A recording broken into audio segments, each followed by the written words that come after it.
Yes, अगर आपकी बहुत बेसिक सी रिक्वायरमेंट और एक्सपेक्टेशन भी पूरी नहीं हो रही है रिलेशनशिप में, तो हाँ, ये अलार्मिंग है। मैंने अभी अभी एक कपल थेरेपी सेशन कंप्लीट किया और इसलिए सोचा कि ये आपसे शेयर करना बहुत जरूरी है, क्योंकि रिलेशनशिप की कुछ बहुत बेसिक सी चीजें जैसे कि रिस्पेक्ट होना, बेसिक मैनर्स होना, इक्वालिटी का ट्रीटमेंट होना, अटेंशन मिलना, क्वालिटी टाइम मिलना, ये तो बहुत बेयर मिनिमम चीजें हैं ना, जो हर एक रिलेशनशिप का फाउंडेशन है, वरना तो आप अकेले ही रह रहे हो।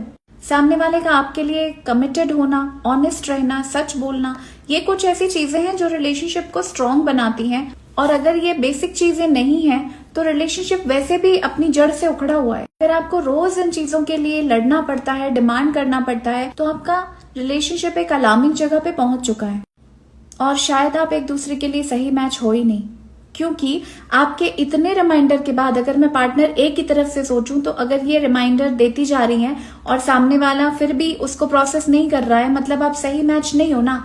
क्योंकि अगर ए के रिमाइंडर बी के लिए काम कर रहे होते तो रिलेशन बन जाता, और अगर बी को मन से लगता तो उसको रिमाइंडर की जरूरत ही नहीं पड़ती। इसका मतलब है कि the match is not good. I know this is very heart breaking to say this, but इन जगहों पे शायद आपको you need to part your ways respectfully, mutually.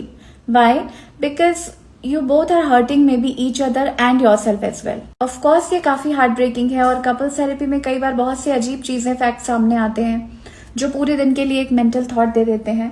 तो हाँ, आपको ये सोचने की जरूरत है, क्योंकि ये जो मैंने चीजें ऊपर बताई ये सब बेसिक चीजें हैं। अगर ये रिलेशनशिप में नहीं है तो आपका रिलेशनशिप सही जगह पे नहीं खड़ा है और आपको वो डिसीजन लेना चाहिए जिसमें आपको पेन कम हो, क्योंकि खुश रहने का हक सबको है, हर जगह पे, हर एज में।